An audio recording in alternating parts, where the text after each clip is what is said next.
so much. Welcome to Cityline. It's all about Thanksgiving at the cottage. Come on in. All right, we got Chef Randy Feltus in the kitchen, cooking up an incredible Thanksgiving meal. Sarah Gunn, okay, she's going outside. She's got a beautiful picnic tablescape, which I cannot wait to get to. But first, let's talk Thanksgiving dinner and guests that might be coming last minute with the one and only Julia Grieve. Jules, gorgeous tablescape, but I gotta ask you this. How many people come to your house for Thanksgiving? Okay, Thanksgiving is a big deal in our house, for sure, growing up as well, because we always were at the cottage. It's like the official end of the season. You got to close the cottage up. Yeah. So my mom tapped out on hosting Thanksgiving dinner at 52 people. That's Christmas. I know, right? Like, that is a lot of people for Thanksgiving. I know, but we needed their help to put the shutters on, the canoe in, right? And then we gave them turkey and sent them home. That's right. Okay, so now are you doing 52 people? I'm hosting this year, and I'm doing 22. Okay, that's still a lot. Yeah.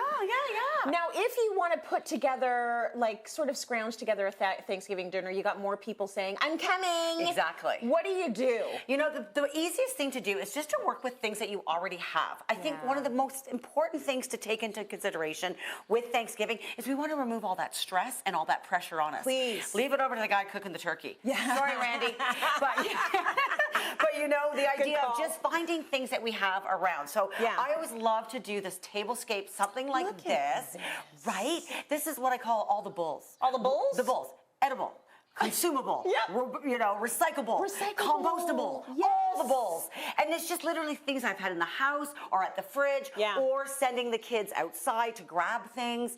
Always works really well. The other thing I think, Tracy, that also sets the tone nicely is the craft paper as your tablecloth. See, this is good because it immediately says we're not having like a queen's dinner here. This is casual. It is. It's casual, elevated. Thank you. But like hang out and like have some fun. Take your shoes off and like you know. Exactly. Or keep your shoes on. Just saying. Or maybe. Oh yes. Oh, we're not even getting into that controversy again. You know, don't even worry about that.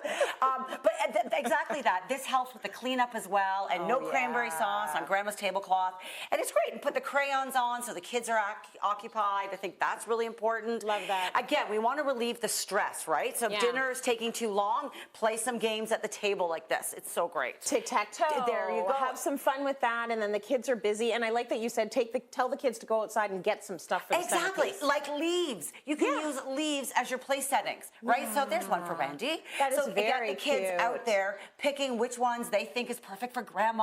Yes. That idea. I always find at Thanksgiving there's not always a lot to do. You're kind of sitting around waiting to eat. That's what it is. That's the whole holiday. So do the tablescape when the kids arrive. Yes. Use the apples to hold the candles. Can I just show you how genius this is? If you go apple picking and you get bushel upon bushel of apples, you've done the crumble, you've done the pie, you've done all the things. Now you can do a centerpiece. Right? That is a beautiful idea. You have a tip for this though. Right, it's super easy. Don't cut them too soon because they do go a bit brown. Yeah. No big deal. No big deal. But you cut them sort of like when your guests arrive, just cut a little circle, put the tea light in. Yes. And Tracy, you can still use those after because you know me, I'm not going to waste anything. We are going to use them apple because we know how much apples cost. Exactly. So you can chop them all up, puree them up, and use them in anything you want. Other quick note is don't stress out about your plates. If they don't match, they don't need to. 52 people, let's get serious.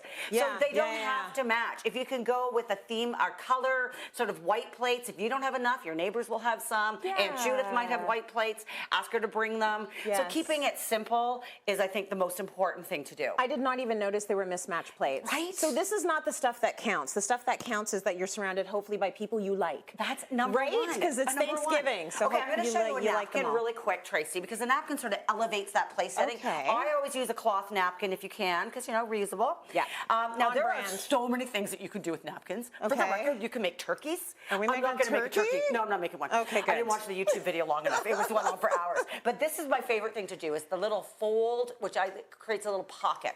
So you could put gifts in there. You could do whatever you want. This is what we're venturing to make then. Let's Very see how well simple, I do. Trace. Okay, so you're going to fold it in half. Then you're going to fold up once. Okay. Okay. Like, see, I'm going from the bottom up. Fold up again, like that. Like nice. that. Then flip it over. Yeah. Okay. And then just fold the sides in. Which sides? Like this side. Oh, like this? Oh, yeah. You got it, baby. And then you like got that. it. And you're done, and then flip it back over. See? Oh, and then you can put your little leaves in there. If you want to do, I don't know, a little bit of cash for some of the kids at the table, whatever. Please put cash in mine. Put it in Auntie Tracy's. My dad is like the $20 bill dropper. Yes. Like all the kids are like, is Papa coming? Is Papa? He's like, I love your dad. Dad is always the one that like, slips you the 20. Why do people think cold hard cash is unromantic? I know, It's lovely. exactly. Like, It's just so stick good. a $50 bill in there. I'm your best friend. Yeah. Okay, so you've got other thing I want to show you really quickly. This is one of my favorite things. I do this every single year. This is a thankful tree.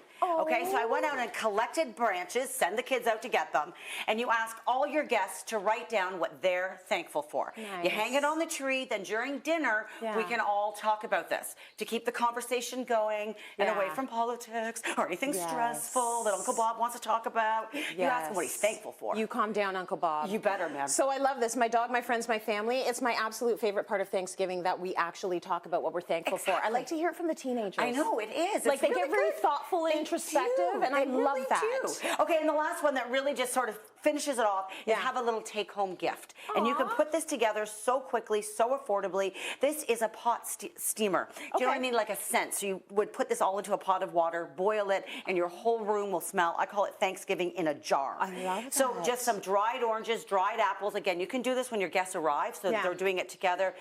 Cinnamon, anise, cardamom, and also some... what am I looking for? What are those again? Cloves. Oh my gosh, thank you so much. Throw it in a jar, and when everyone leaves, they get to take one home with them, and it's just a nice little gift. Jules, it's absolutely stunning. Thank you for that.